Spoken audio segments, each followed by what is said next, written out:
श्री पंचमुखी हनुमत् कवचम्। अस्य श्री पंचमुखी हनुमत् कवच स्तोत्र मंत्रस्य ब्रह्मा ऋषिः गायत्री छन्दः श्री हनुमान देवता राम बीजं मम शक्तिः चंद्रः कीलकम्।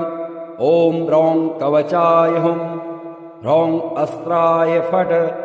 ओम हरिमर्कटमर्कटाय स्वाहा।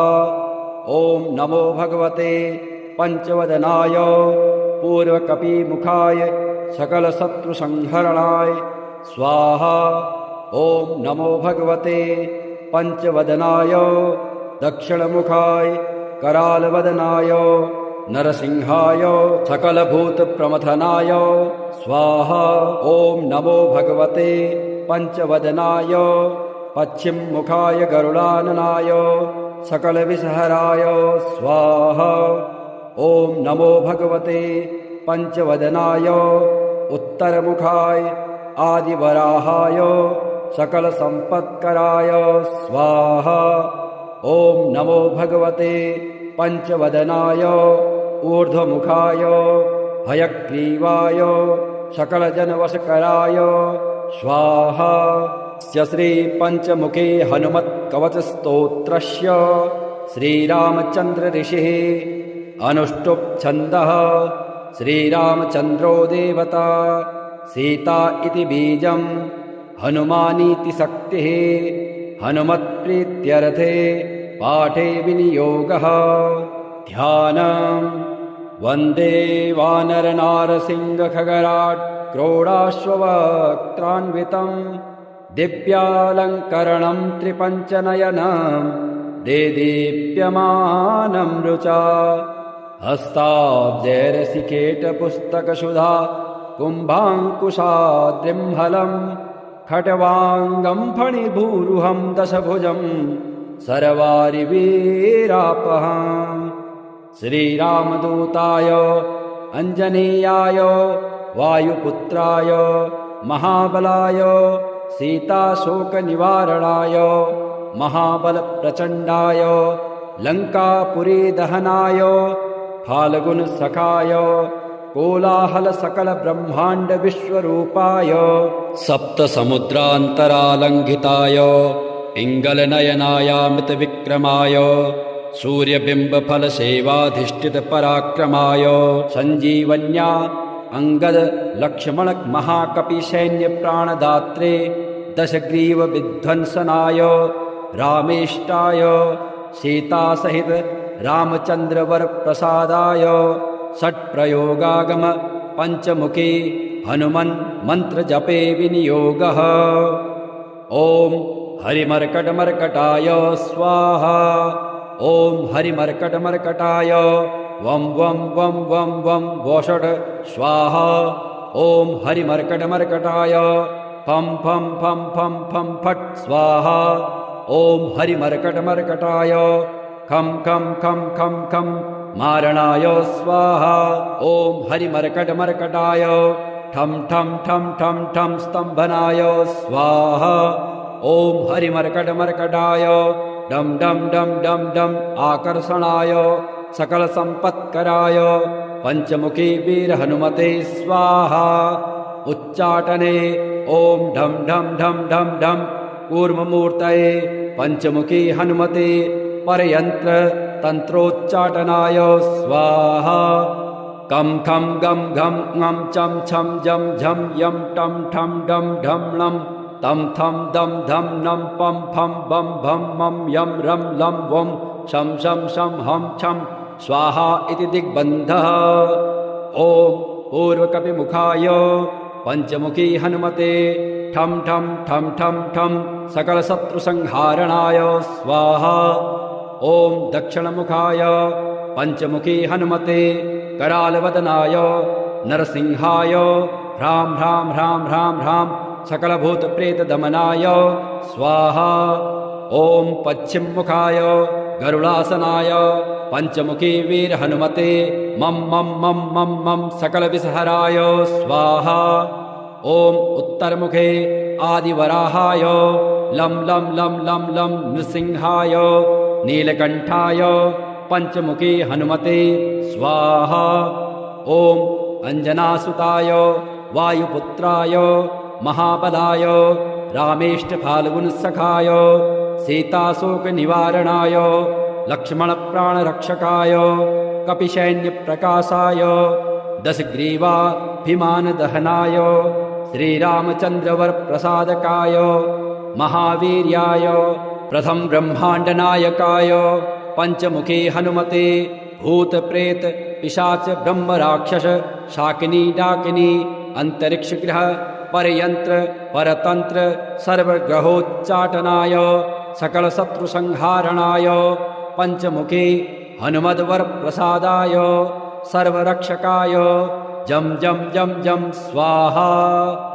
पठित्वेदं तु कवचं महान्तं कवचं पठेत् एकवारं पठे नित्यं सर्वशत्रुनिवारण द्विवारं तु पठे नित्यं पुत्रपौत्रप्रवर्धनम् त्रिवारं पठते नित्यं सर्वसम्पत्करं परं चतुर्वारं पठे नित्यं सर्वमर्त्यवसङ्करं पञ्चवारं पठे नित्यं सर्वरोगनिवारणं षड्वारं तु पठे नित्यं सर्वदेववशीकरं सप्तवारं पठे नित्यं सर्वकामार्थसिद्धिदाम् अष्टवारं पठे नित्यं सर्वसौभाग्यदायकम् नववारं पठे नित्यं सर्वैश्वर्यप्रदायकम् दशवारं पठे नित्यं त्रैलोक्यज्ञानदर्शनम् एकादशं पठे नित्यं सर्वसिद्धिं लभेन्नरः कवचं स्मृतिमात्रेण महालक्ष्मीफलप्रदाम् तस्माच्च प्रयता भाव्यं कार्यं हनुमतः प्रियम् वन्दे वानरनारसिंहखगराट् क्रोडाश्ववक्त्रान्वितं दिव्यालङ्करणं त्रिपञ्चनयनं देदीप्यमानं रुचा हस्ताब्जैरसिकेटपुस्तकसुधा कुम्भाङ्कुशाद्रिम्हलं खट्वाङ्गं फणिभूरुहं दशभुजं सर्वारिवीरापहम् श्रीरामदूताय अंजनेयाय वायुपुत्राय महाबलाय सीताशोकनिवारणाय महाबलप्रचण्डाय लङ्कापुरीदहनाय फाल्गुनसखाय कोलाहलसकलब्रह्माण्डविश्वरूपाय सप्तसमुद्रान्तरालङ्घिताय पिङ्गलनयनायामृतविक्रमाय सूर्यबिम्बफलसेवाधिष्ठितपराक्रमाय सञ्जीवन्या अङ्गदलक्ष्मणमहाकपिसैन्यप्राणदात्रे दशग्रीवविध्वंसनाय रामेष्टाय सीतासहित रामचन्द्रवरप्रसादाय षट्प्रयोगागम पञ्चमुखी हनुमन् मन्त्रजपे विनियोगः। ॐ हरिमर्कटमर्कटाय स्वाहा। ॐ हरिमर्कटमर्कटाय वं वं वं वं वं वोषट् स्वाहा। ॐ हरिमर्कटमर्कटाय फं फं फं फं फं फट् स्वाहा। ॐ हरिमर्कटमर्कटाय खं खं खं खं खं मारणाय स्वाहा। ॐ हरिमर्कटमर्कटाय ठं ठं ठं ठं ठं स्तम्भनाय स्वाहा। ॐ हरिमर्कटमर्कटाय डं डं डं डं डं आकर्षणाय सकलसम्पत्कराय पञ्चमुखी वीरहनुमते स्वाहा।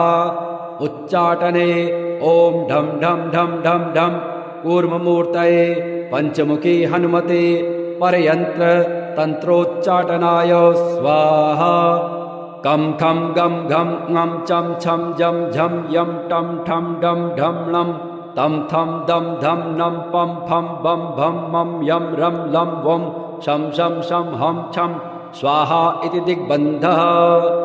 ॐ पूर्वकपिमुखाय पञ्चमुखी हनुमते ठं ठं ठं ठं ठं सकलशत्रुसंहारणाय स्वाहा। ॐ दक्षिणमुखाय पञ्चमुखी हनुमते करालवदनाय नरसिंहाय ह्रां ह्रां ह्रां ह्रां ह्रां सकलभूतप्रेतदमनाय स्वाहा।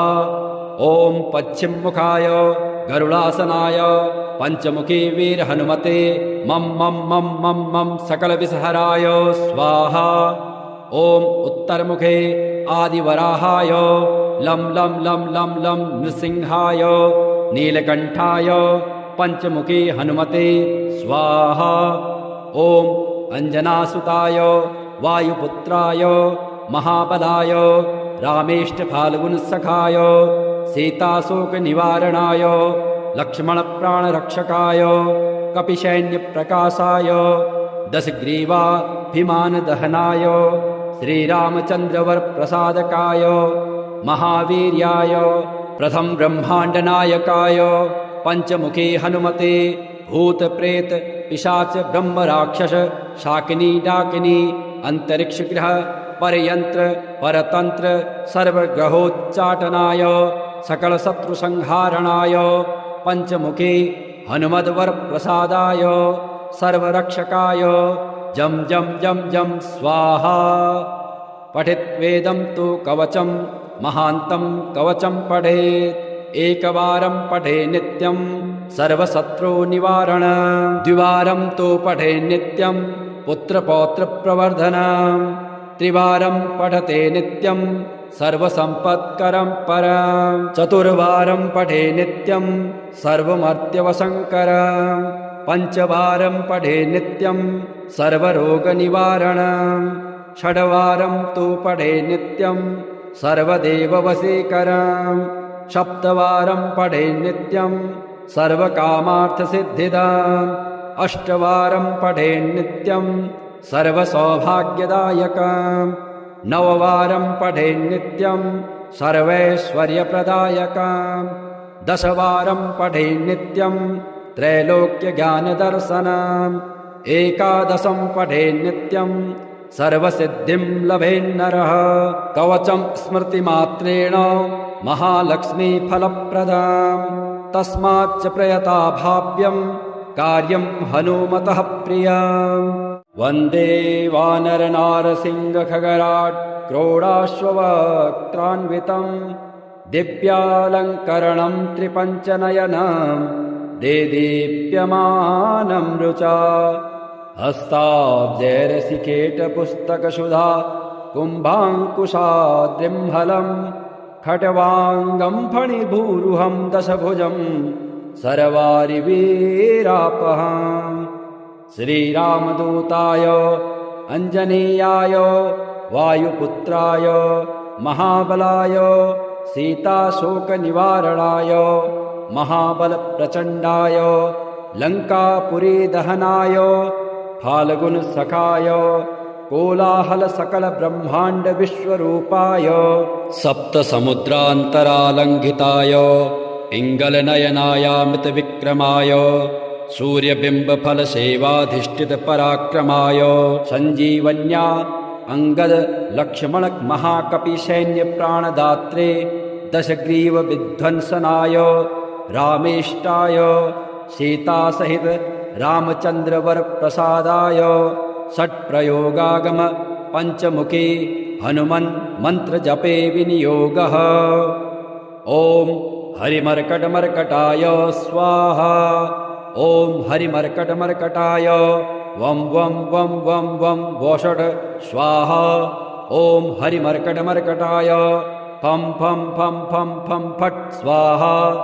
ॐ हरिमर्कटमर्कटाय खं खं खं खं खं मारणाय स्वाहा। ॐ हरिमर्कटमर्कटाय ठं ठं ठं ठं ठं स्तम्भनाय स्वाहा। ॐ हरिमर्कटमर्कटाय डम डम डम डम डम आकर्षणाय सकलसम्पत्कराय पञ्चमुखी वीरहनुमते स्वाहा। उच्चाटने ॐ ढं ढं ढं ढं ढं कूर्ममूर्तये पञ्चमुखी हनुमते परयन्त्र तन्त्रोच्चाटनाय स्वाहा। कं खं गं घं ङं चं छं जं झं यं टं ठं डं ढं णं तं थं दं धं नं पं फं बं भं मं यं रं लं वं शं शं शं हं छं स्वाहा इति दिग्बन्धः। ॐ पूर्वकपिमुखाय पञ्चमुखी हनुमते ठं ठं ठं ठं ठं सकलशत्रुसंहारणाय स्वाहा। ॐ दक्षिणमुखाय पञ्चमुखी हनुमते करालवदनाय नरसिंहाय ह्रां ह्रां ह्रां ह्रां ह्रां सकलभूतप्रेतदमनाय स्वाहा। ॐ पश्चिममुखाय गरुडासनाय पञ्चमुखी वीरहनुमते मं मं मं मं मं सकलविषहराय स्वाहा। ॐ उत्तरमुखे आदिवराहाय लं लं लं लं लं नृसिंहाय नीलकण्ठाय पञ्चमुखी हनुमते स्वाहा।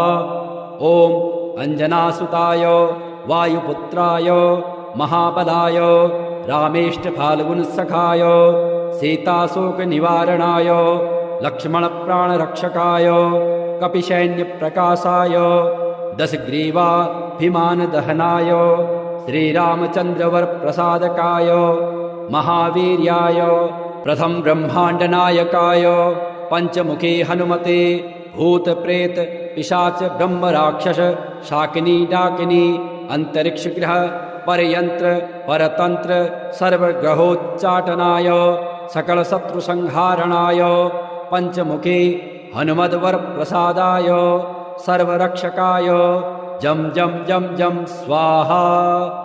पठित्वेदं तु कवचं महान्तं कवचं पठेत् एकवारं पठे नित्यं सर्वशत्रुनिवारण द्विवारं तु पठे नित्यं पुत्रपौत्रप्रवर्धनम् त्रिवारं पठते नित्यं सर्वसम्पत्करं परम् चतुर्वारं पठे नित्यं सर्वमर्त्यवशङ्करम् पञ्चवारं पठे नित्यं सर्वरोगनिवारणम् षड्वारं तु पठे नित्यं सर्वदेववशीकरम् सप्तवारं पठे नित्यं सर्वकामार्थसिद्धिदाम् अष्टवारं पठे नित्यं सर्वसौभाग्यदायकम् नववारं पठे नित्यं सर्वैश्वर्यप्रदायकम् दशवारं पठे नित्यं त्रैलोक्यज्ञानदर्शनम् एकादशं पठे नित्यं सर्वसिद्धिं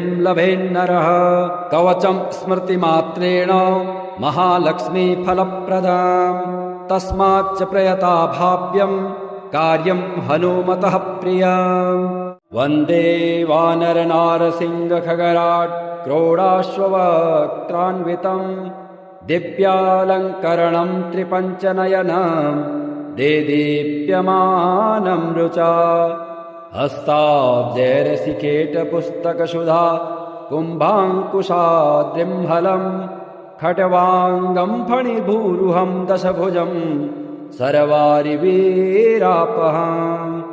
श्रीरामदूताय अंजनेयाय वायुपुत्राय महाबलाय सीताशोकनिवारणाय महाबलप्रचण्डाय लङ्कापुरीदहनाय फाल्गुनसखाय कोलाहलसकलब्रह्माण्डविश्वरूपाय सप्तसमुद्रान्तरालङ्घिताय पिङ्गलनयनायामृतविक्रमाय सूर्यबिम्बफलसेवाधिष्ठितपराक्रमाय सञ्जीवन्या अंगद लक्ष्मण महाकपिसैन्यप्राणदात्रे दशग्रीवविध्वंसनाय रामेष्टाय सीतासहित रामचन्द्रवरप्रसादाय षट्प्रयोगागम पञ्चमुखी हनुमन् मन्त्रजपे विनियोगः।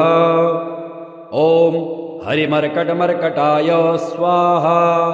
ॐ हरिमर्कटमर्कटाय वं वं वं वं वं वोषट् स्वाहा। ॐ हरिमर्कटमर्कटाय फं फं फं फं फं फट् स्वाहा। ॐ हरिमर्कटमर्कटाय खं खं खं खं खं मारणाय स्वाहा।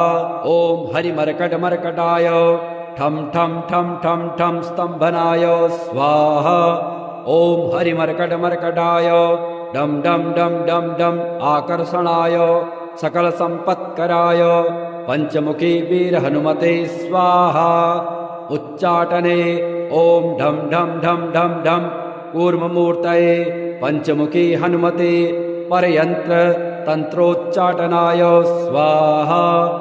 कं खं गं घं ङं चं छं जं झं यं टं ठं डं ढं लं तं थं दं धं नं पं फं बं भं मं यं रं लं वं शं शं शं हं छं स्वाहा इति दिग्बन्धः। ॐ पूर्वकपिमुखाय पञ्चमुखी हनुमते ठं ठं ठं ठं ठं सकलशत्रुसंहारणाय स्वाहा। ॐ दक्षिणमुखाय पञ्चमुखी हनुमते करालवदनाय नरसिंहाय ह्रां ह्रां ह्रां ह्रां ह्रां सकलभूतप्रेतदमनाय स्वाहा। ॐ पश्चिममुखाय गरुडासनाय पञ्चमुखी वीरहनुमते मं मं मं मं मं सकलविषहराय स्वाहा।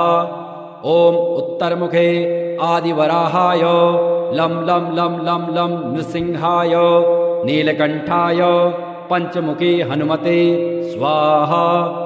ॐ अञ्जनासुताय वायुपुत्राय महाबलाय रामेष्टफाल्गुनसखाय सीताशोकनिवारणाय लक्ष्मणप्राणरक्षकाय कपिसैन्यप्रकाशाय दशग्रीवाभिमानदहनाय श्रीरामचन्द्रवरप्रसादकाय महावीर्याय प्रथम ब्रह्माण्डनायकाय पञ्चमुखी हनुमते भूतप्रेत पिशाच ब्रह्मराक्षस शाकिनी डाकिनी अंतरिक्षग्रह परयंत्र परतंत्र सर्वग्रहोच्चाटनाय सकलशत्रुसंहारणाय पञ्चमुखी हनुमद्वरप्रसादाय सर्वरक्षकाय जं जं जं जं स्वाहा।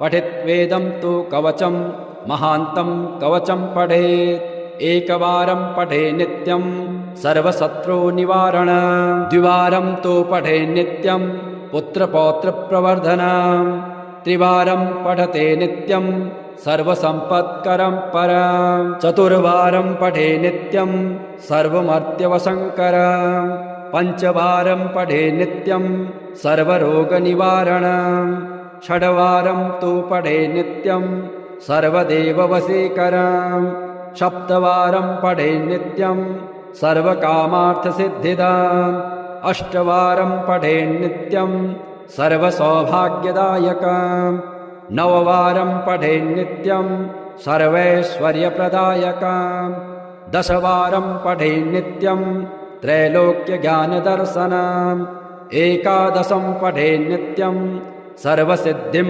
लभेन्नरः कवचं स्मृतिमात्रेण महालक्ष्मीफलप्रदाम् तस्माच्च प्रयता भाव्यं कार्यं हनुमतः प्रियम् वन्दे वानरनारसिंहखगराट् क्रोडाश्ववक्त्रान्वितं दिव्यालङ्करणं त्रिपञ्चनयनं देदीप्यमानं रुचा हस्ताब्जैरसिकेटपुस्तकसुधा कुम्भाङ्कुशाद्रिम्हलं खट्वाङ्गं फणिभूरुहं दशभुजं सर्वारिवीरापहम्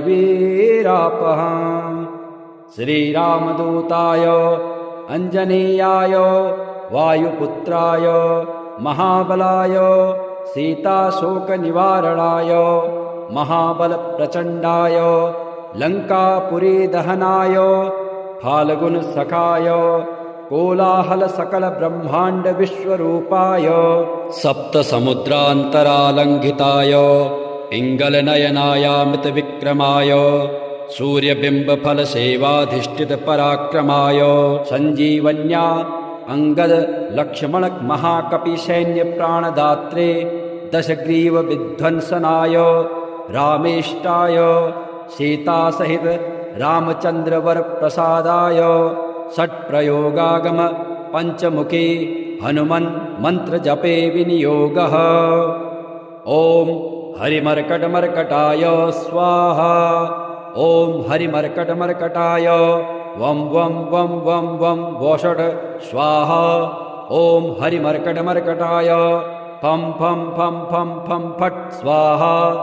ॐ हरिमर्कटमर्कटाय खं खं खं खं खं मारणाय स्वाहा। ॐ हरिमर्कटमर्कटाय ठं ठं ठं ठं ठं स्तम्भनाय स्वाहा। ॐ हरिमर्कटमर्कटाय डं डं डं डं डं आकर्षणाय सकलसम्पत्कराय पञ्चमुखी वीरहनुमते स्वाहा उच्चाटने ॐ ढं ढं ढं ढं ढं कूर्ममूर्तये पञ्चमुखी हनुमते परयन्त्र तन्त्रोच्चाटनाय स्वाहा कं खं गं घं ङं चं छं जं झं यं टं ठं डं ढं लं तं थं दं धं नं पं फं बं भं मं यं रं लं वं शं शं शं हं छं स्वाहा इति दिग्बन्धः ॐ पूर्वकपिमुखाय पञ्चमुखी हनुमते ठं ठं ठं ठं ठं सकलशत्रुसंहारणाय स्वाहा ॐ दक्षिणमुखाय पञ्चमुखी हनुमते करालवदनाय नरसिंहाय ह्रां ह्रां ह्रां ह्रां ह्रां सकलभूतप्रेतदमनाय स्वाहा ॐ पश्चिममुखाय गरुडासनाय पञ्चमुखी वीरहनुमते मं मं मं मं मं सकलविषहराय स्वाहा ॐ उत्तरमुखे आदिवराहाय लं लं लं लं लं नृसिंहाय नीलकण्ठाय पञ्चमुखी हनुमते स्वाहा ॐ अञ्जनासुताय वायुपुत्राय महाबलाय रामेष्टफाल्गुनसखाय सीताशोकनिवारणाय लक्ष्मणप्राणरक्षकाय कपिसैन्यप्रकाशाय दशग्रीवाभिमानदहनाय श्रीरामचन्द्रवरप्रसादकाय महावीर्याय प्रथम ब्रह्माण्डनायकाय पञ्चमुखी हनुमते भूतप्रेत पिशाच ब्रह्मराक्षस शाकिनी डाकिनी अंतरिक्षग्रह परयंत्र परतंत्र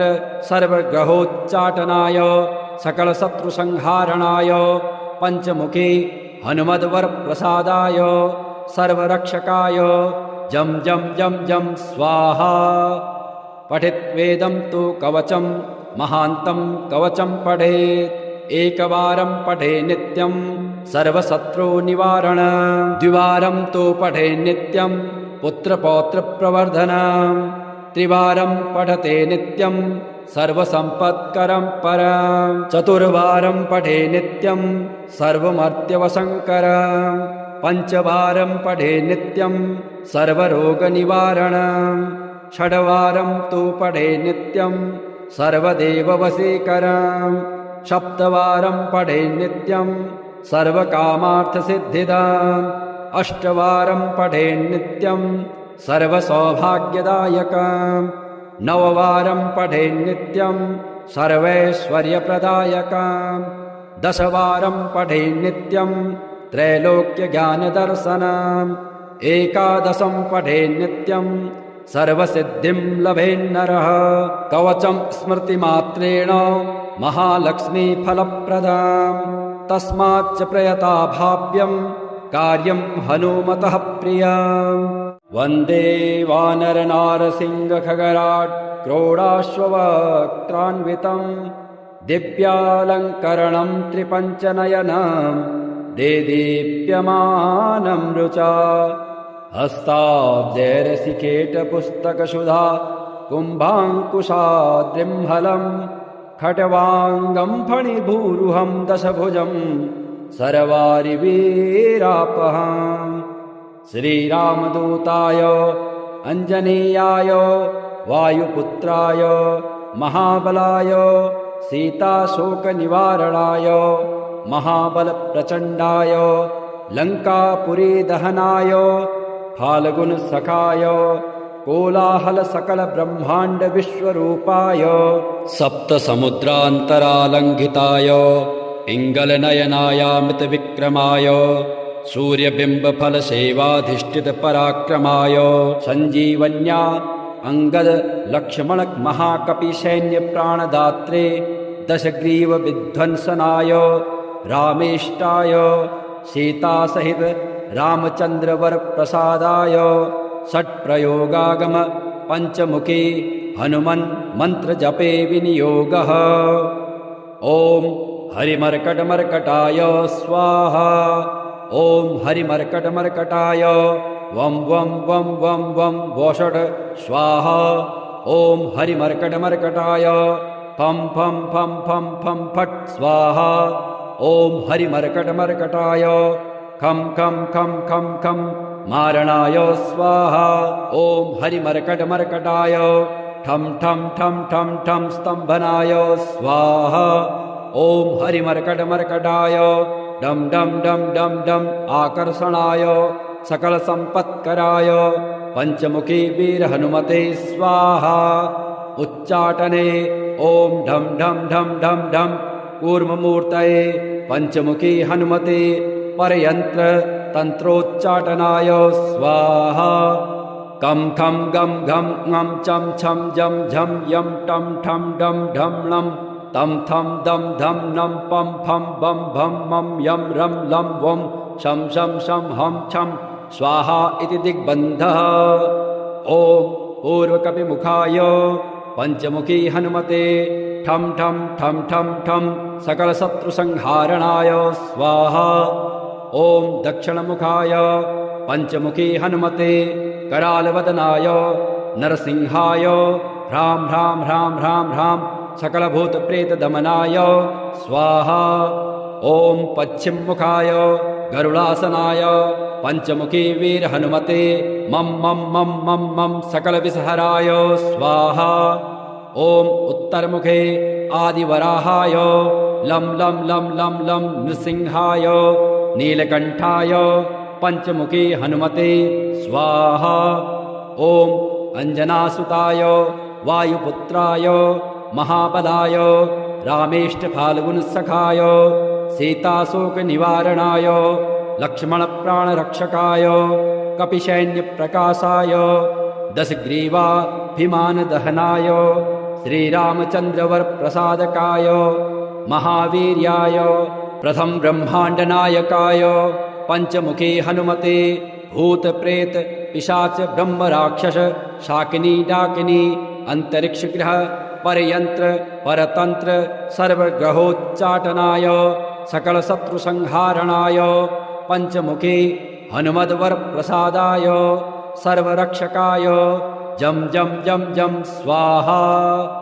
पठित्वेदं तु कवचं महान्तं कवचं पठेत् एकवारं पठे नित्यं सर्वशत्रुनिवारण द्विवारं तु पठे नित्यं पुत्रपौत्रप्रवर्धनम् त्रिवारं पठते नित्यं सर्वसम्पत्करं परं चतुर्वारं पठे नित्यं सर्वमर्त्यवशङ्करं पञ्चवारं पठे नित्यं सर्वरोगनिवारणं षड्वारं तु पठे नित्यं सर्वदेववशीकरं सप्तवारं पठे नित्यं सर्वकामार्थसिद्धिदाम् अष्टवारं पठे नित्यं सर्वसौभाग्यदायकम् नववारं पठे नित्यं सर्वैश्वर्यप्रदायकम् दशवारं पठे नित्यं त्रैलोक्यज्ञानदर्शनम् एकादशं पठे नित्यं सर्वसिद्धिं लभेन्नरः कवचं स्मृतिमात्रेण महालक्ष्मीफलप्रदाम् तस्माच्च प्रयता भाव्यं कार्यं हनुमतः प्रियम् वन्दे वानरनारसिंहखगराट् क्रोडाश्ववक्त्रान्वितं दिव्यालङ्करणं त्रिपञ्चनयनं देदीप्यमानं रुचा हस्ताब्जैरसिकेटपुस्तकसुधा कुम्भाङ्कुशाद्रिम्हलं खट्वाङ्गं फणिभूरुहं दशभुजं सर्वारिवीरापहम् श्रीरामदूताय अंजनेयाय वायुपुत्राय महाबलाय सीताशोकनिवारणाय महाबलप्रचण्डाय लङ्कापुरीदहनाय फाल्गुनसखाय कोलाहलसकलब्रह्माण्डविश्वरूपाय सप्तसमुद्रान्तरालङ्घिताय पिङ्गलनयनायामितविक्रमाय सूर्यबिम्बफलसेवाधिष्ठितपराक्रमाय सञ्जीवन्या अङ्गदलक्ष्मणमहाकपिसैन्यप्राणदात्रे दशग्रीवविध्वंसनाय रामेष्टाय सीतासहित रामचन्द्रवरप्रसादाय षट्प्रयोगागम पञ्चमुखी हनुमन् मन्त्रजपे विनियोगः ॐ हरिमर्कटमर्कटाय स्वाहा। ॐ हरिमर्कटमर्कटाय वं वं वं वं वं वोषट् स्वाहा। ॐ हरिमर्कटमर्कटाय फं फं फं फं फं फट् स्वाहा।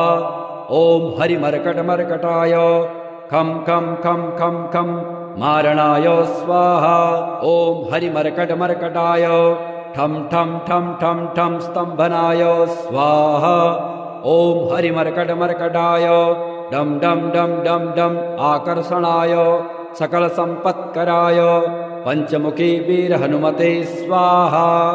उच्चाटने ॐ ढं ढं ढं ढं ढं कूर्ममूर्तये पञ्चमुखी हनुमते परयन्त्र तन्त्रोच्चाटनाय स्वाहा। कं खं गं घं ङं चं छं जं झं यं टं ठं डं ढं णं तं थं दं धं नं पं फं बं भं मं यं रं लं वं शं शं शं हं छं स्वाहा इति दिग्बन्धः।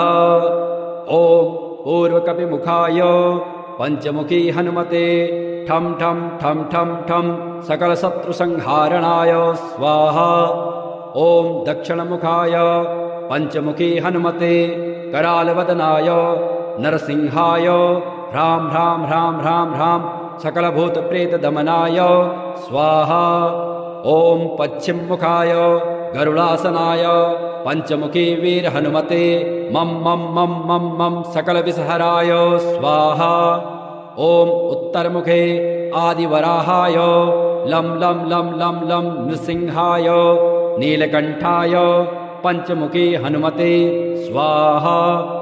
ॐ अञ्जनासुताय वायुपुत्राय महाबलाय रामेष्टफाल्गुनसखाय सीताशोकनिवारणाय लक्ष्मणप्राणरक्षकाय कपिसैन्यप्रकाशाय दशग्रीवाभिमानदहनाय श्रीरामचन्द्रवरप्रसादकाय महावीर्याय प्रथम ब्रह्माण्डनायकाय पञ्चमुखी हनुमते भूतप्रेत पिशाच ब्रह्मराक्षस शाकिनी डाकिनी अंतरिक्षग्रह परयंत्र परतंत्र सर्वग्रहोच्चाटनाय सकलशत्रुसंहारणाय पञ्चमुखी हनुमद्वरप्रसादाय सर्वरक्षकाय जं जं जं जं स्वाहा।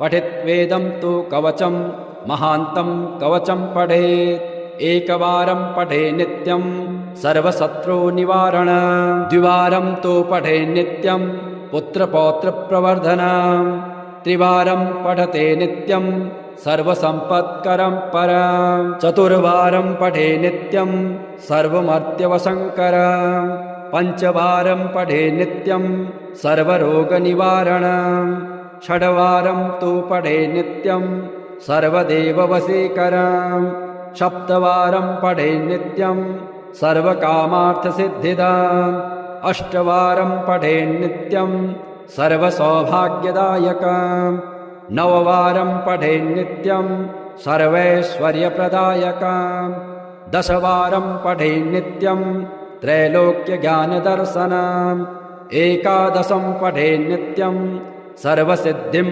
लभेन्नरः कवचं स्मृतिमात्रेण महालक्ष्मीफलप्रदाम् तस्माच्च प्रयता भाव्यं कार्यं हनुमतः प्रियम् वन्दे वानरनारसिंहखगराट् क्रोडाश्ववक्त्रान्वितं दिव्यालङ्करणं त्रिपञ्चनयनं देदीप्यमानं रुचा हस्ताब्जैरसिकेटपुस्तकसुधा कुम्भाङ्कुशाद्रिम्हलं खट्वाङ्गं फणिभूरुहं दशभुजं सर्वारिवीरापहम्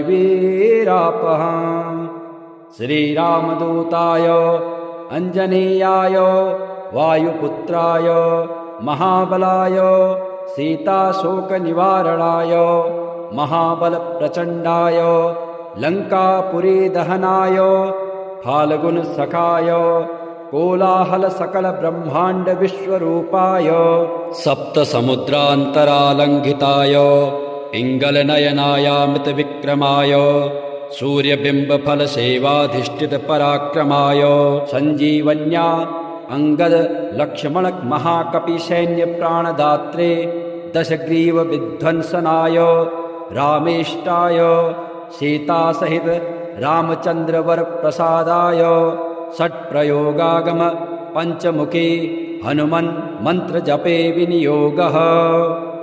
ॐ हरिमर्कटमर्कटाय स्वाहा। ॐ हरिमर्कटमर्कटाय वं वं वं वं वं वषट् स्वाहा। ॐ हरिमर्कटमर्कटाय फं फं फं फं फं फट् स्वाहा। ॐ हरिमर्कटमर्कटाय खं खं खं खं खं मारणाय स्वाहा। ॐ हरिमर्कटमर्कटाय ठं ठं ठं ठं ठं स्तम्भनाय स्वाहा। ॐ हरिमर्कटमर्कटाय डं डं डं डं डं आकर्षणाय सकलसम्पत्कराय पञ्चमुखी वीरहनुमते स्वाहा। उच्चाटने ॐ ढं ढं ढं ढं ढं कूर्ममूर्तये पञ्चमुखी हनुमते परयन्त्र तन्त्रोच्चाटनाय स्वाहा। कं खं गं घं ङं चं छं जं झं यं टं ठं डं ढं णं तं थं दं धं नं पं फं बं भं मं यं रं लं वं शं शं शं हं छं स्वाहा इति दिग्बन्धः। ॐ पूर्वकपिमुखाय पञ्चमुखी हनुमते ठं ठं ठं ठं ठं सकलशत्रुसंहारणाय स्वाहा। ॐ दक्षिणमुखाय पञ्चमुखी हनुमते करालवदनाय नरसिंहाय ह्रां ह्रां ह्रां ह्रां ह्रां सकलभूतप्रेतदमनाय स्वाहा। ॐ पश्चिममुखाय गरुडासनाय पञ्चमुखी वीरहनुमते मं मं मं मं मं सकलविषहराय स्वाहा। ॐ उत्तरमुखे आदिवराहाय लं लं लं लं लं नृसिंहाय नीलकण्ठाय पञ्चमुखी हनुमते स्वाहा। ॐ अञ्जनासुताय वायुपुत्राय महाबलाय रामेष्टफाल्गुनसखाय सीताशोकनिवारणाय लक्ष्मणप्राणरक्षकाय कपिसैन्यप्रकाशाय दशग्रीवाभिमानदहनाय श्रीरामचन्द्रवरप्रसादकाय महावीर्याय प्रथम ब्रह्माण्डनायकाय पञ्चमुखी हनुमते भूतप्रेत पिशाच ब्रह्मराक्षस शाकिनी डाकिनी अन्तरिक्षग्रह परयन्त्र परतन्त्र सर्वग्रहोच्चाटनाय सकलशत्रुसंहारणाय पञ्चमुखी हनुमद्वरप्रसादाय सर्वरक्षकाय जं जं जं जं स्वाहा।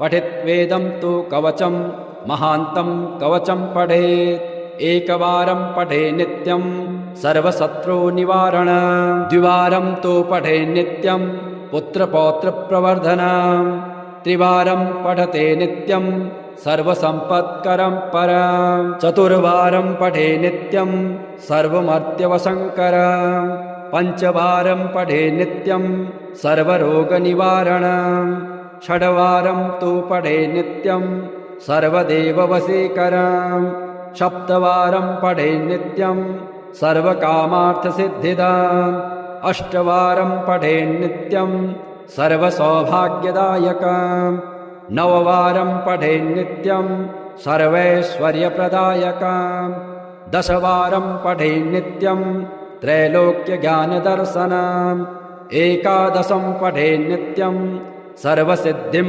लभेन्नरः कवचं स्मृतिमात्रेण महालक्ष्मीफलप्रदम् तस्माच्च प्रयता भाव्यं कार्यं हनुमतः प्रियम्।